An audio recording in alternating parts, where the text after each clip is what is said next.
মাধ্যমিক অধ্যায় 3-এর যে সমস্ত প্রশ্ন তোমাদেরকে পড়তে হবে সেগুলি হলো প্রশ্নমান 8-এর জন্য সাঁওতাল বিদ্রোহের কারণ এবং ফলাফল আলোচনা করো।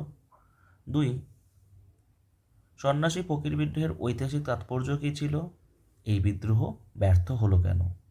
3, নীল বিদ্রোহের কারণগুলি আলোচনা করো। এই বিদ্রোহে বুদ্ধিজীবীদের সমর্থন কেমন ছিল? 8 মানের জন্য এই 3টি প্রশ্ন পড়লেই তোমরা পরীক্ষায় পেয়ে যাবে। এবার আসি 4 মানের প্রশ্ন। 1, উপনিবেশিক অরণ্যায়ন প্রণয়নের উদ্দেশ্যগুলি লেখো। 2, কোল বিদ্রোহের কারণগুলি লেখো। 3, 1855 খ্রিস্টাব্দে সাঁওতালরা বিদ্রোহ করেছিল কেন?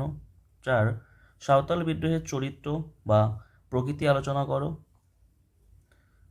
5, সাঁওতাল বিদ্রোহের ফলাফল ও গুরুত্ব লেখো। 6, মুন্ডা বিদ্রোহের কারণ আলোচনা করো। 7, মুন্ডা বিদ্রোহের গুরুত্ব ও ফলাফল লেখো। 8, সন্ন্যাসী ফকির বিদ্রোহের কারণ লেখো।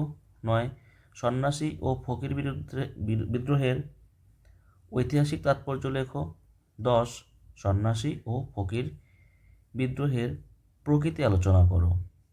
দেখো, সন্ন্যাসী ফকির বিদ্রোহ থেকেই আমরা 3-4টে প্রশ্ন আমাদেরকে পড়তে হচ্ছে 4 অথবা 8 মানের জন্য, যেগুলো কম বেশি উত্তরে কিন্তু তোমাদের প্রায় সব সেম, তাই ঘাবড়ানোর কিছু নেই যে এতগুলো প্রশ্ন পড়তে হচ্ছে। চলো পরের প্রশ্ন। 11, বাংলায় ওহাবি আন্দোলনের কারণগুলি লেখো। 12, বারাসাত বিদ্রোহের প্রকৃতি আলোচনা করো। 13, নীল বিদ্রোহের কারণ আলোচনা করো। 14, নীল বিদ্রোহের প্রকৃতি আলোচনা করো। 15, নীল বিদ্রোহের ফলাফল লেখো। 16, নীল বিদ্রোহের সংবাদপত্রের ভূমিকা লেখো। তো দেখতে পাচ্ছ, এক নীল বিদ্রোহ থেকে আমরা কতগুলো প্রশ্ন পাচ্ছি, কারণ, ফলাফল, প্রকৃতি এবং সেখানে সংবাদপত্রের ভূমিকা।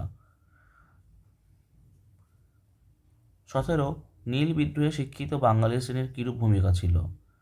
18, বাংলায় ওহাবি আন্দোলনে তিতুমিরের ভূমিকা আলোচনা করো।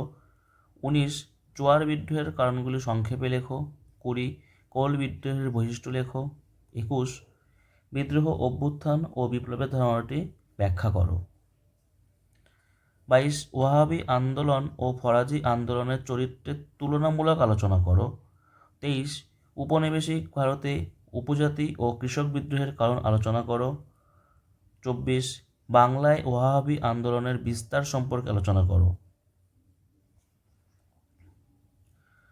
সবাই খুব ভালো করে এই প্রশ্নগুলো পড়বে। এটি কিন্তু আমাদের সাজেশন নয়, সাজেশন অবশ্যই তোমাদেরকে হলে কি দেওয়া হবে। এছাড়াও যাদের 2 মানের প্রশ্ন লাগবে, যে অধ্যায় থেকে কোন কোন প্রশ্নগুলো পড়বে বুঝতে পারছো না, তো অবশ্যই জানাবে। এর পরের ভিডিওতে তোমাদের 2 মানের প্রশ্নগুলো নিয়ে আলোচনা করা হবে।